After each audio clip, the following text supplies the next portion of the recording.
Hi friends, ನನ್ನ ಮತ್ತೊಂದು ವಿಡಿಯೋಗೆ ಸ್ವಾಗತ. ಜುಲೈ 12ರಂದು ಸೌಜನ್ಯಳಿಗೆ ನ್ಯಾಯ ಕೊಡಿಸಲು ಮತ್ತು ಧರ್ಮಸ್ಥಳದಲ್ಲಿ ಮರಣ ಹೊಂದಿದವರಿಗೆ ನ್ಯಾಯ ಸಿಗಲೆಂದು ಒಂದು ಗೂಗಲ್ ಫಾರ್ಮನ್ನು ಸಮೀರ್ ಎಂಡಿ ಕೊಟ್ಟಿದ್ದ. ಆಶ್ಚರ್ಯ ಸಂಗತಿ ಏನೆಂದರೆ 24 ಗಂಟೆ ಒಳಗಡೆ ಬರೋಬ್ಬರಿ 1.5 ಲಕ್ಷಕ್ಕಿಂತ ಹೆಚ್ಚು ಜನ ಈ ಫಾರ್ಮನ್ನು ತುಂಬಿದ್ದಾರೆ ಮತ್ತು ಸಮೀರ್ ಎಂಡಿ ಅವರು ಇದರ ಬಗ್ಗೆ ಹೇಳಿದ್ದಾರೆ.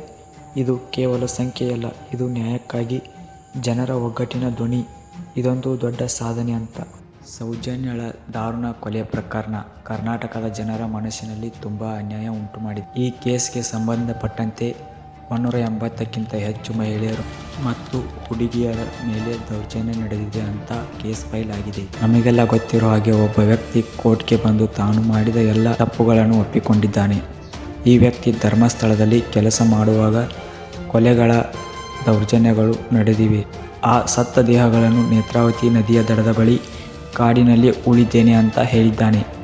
ಅವನಿಗೆ ದೊಡ್ಡವರಿಂದ ಬೆದರಿಕೆ ಹಾಕಿ ಹೇಳಿದ ಕಾರಣದಿಂದ ಈ ಕೆಲಸ ಮಾಡಬೇಕಾಯಿತು ಅಂತ ಹೇಳಿದ್ದಾನೆ.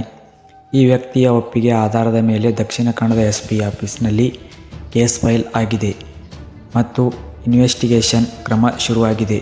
ಅವನ ಕುಟುಂಬದ ಒಬ್ಬರ ಮೇಲೆ ದೌರ್ಜನ್ಯ ಆದ ಮೇಲೆ ಭಯದಿಂದ ಅವನು ಧರ್ಮಸ್ಥಳ ಬಿಟ್ಟು ಬೇರೆ ರಾಜ್ಯಕ್ಕೆ ಹೋದ. ಆದರೆ ಅವನಿಗೆ ತಾನು ಮಾಡಿದ ಕೆಲಸದಿಂದ ತಪ್ಪಿನ ಅರಿವಾಗಿ ತಾನು ಸತ್ಯ ಹೇಳಬೇಕಂತ ಕೋರ್ಟಿಗೆ ಬಂದಿದ್ದಾನೆ. ಅವನು ಹೇಳುತ್ತಾನೆ, ನಾನು 100ಕ್ಕಿಂತ ಹೆಚ್ಚು ದೇಹಗಳನ್ನು ಉಳಿದ್ದೇನೆ, ಅದರಲ್ಲಿ 12 ವರ್ಷದ ಒಬ್ಬ ಚಿಕ್ಕ ಹುಡುಗಿಯ ದೇಹವೂ ಇದೆ. ಈ ಮಾತು ಕೇಳಿ ಕೋರ್ಟ್ನಲ್ಲಿ ಎಲ್ಲರೂ ಶಾಕ್ ಆಗುತ್ತಾರೆ. ಈಗ ಆತನ ಕುಟುಂಬಕ್ಕೆ ಜೀವ ಬೆದರಿಕೆ ಬರಬಹುದು ಅಂತ ಹೇಳಿದ್ದರಿಂದ ಅವನಿಗೆ ಅವನ ಕುಟುಂಬಕ್ಕೆ ಕಾನೂನಿನ ನಡಿ ಸಂಪೂರ್ಣ ರಕ್ಷಣೆ ಕೊಡಲಾಗಿದೆ. ಈಗ ಮುಂದಿನ ಸ್ಟೆಪ್ ಏನು? ಆತ ಒಂದು ಅಸ್ಥಿಪಂಜರವನ್ನು ಪೊಲೀಸರಿಗೆ ಕೊಟ್ಟಿದ್ದಾನೆ. ದಕ್ಷಿಣ ಕನ್ನಡದ SP ಅರುಣ್ ಕುಮಾರ್ ಅವರು, ನಾವು ಆ ಅಸ್ಥಿಪಂಜರವನ್ನು ತೆಗೆದುಕೊಂಡಿದ್ದೇವೆ ಮತ್ತು FSL ತಂಡ ಇದನ್ನು ಇನ್ವೆಸ್ಟಿಗೇಟ್ ಮಾಡುತ್ತಿದೆ ಅಂತ ಹೇಳಿದ್ದಾರೆ. FSL ಅಂದರೆ ಫಾರೆನ್ಸಿಕ್ ತಂಡ. ಅವರು ಆ ಶವದ ವಯಸ್ಸು, ಸಾವಿನ ಕಾರಣ, ಯಾವ ಟೈಮ್ನಲ್ಲಿ ಸತ್ತಿದೆ ಅಂತ ತಿಳಿದುಕೊಳ್ಳುತ್ತಾರೆ. ಮುಂದೆ ಪೊಲೀಸರು ಆ ವ್ಯಕ್ತಿಯನ್ನು ಕರ್ಕೊಂಡು ಆತ ಶವಗಳ ಉಳಿದ ಜಾಗಕ್ಕೆ ಹೋಗಿ ಇನ್ವೆಸ್ಟಿಗೇಟ್ ಮಾಡುತ್ತಾರೆ. ಆದರೆ ಆತ 1998ರಿಂದ 2014ರವರೆಗೆ ಶವಗಳನ್ನು ಉಳಿದ್ದೇನೆ ಅಂತ ಹೇಳಿದ್ದಾನೆ. ತುಂಬ ವರ್ಷ ಆಗಿದ್ದರಿಂದ ಆ ಜಾಗದಲ್ಲಿ ಮರಗಳು ಬೆಳೆದಿರಬಹುದು ಮತ್ತು ಮನೆಗಳು ಕಟ್ಟಿರಬಹುದು. ಆದರೂ ಆತ ನಾನು ಎಲ್ಲವನ್ನು ಸ್ಪಷ್ಟವಾಗಿ ತೋರಿಸುತ್ತೇನೆ ಅಂತ ಧೈರ್ಯವಾಗಿ ಹೇಳಿದ್ದಾನೆ.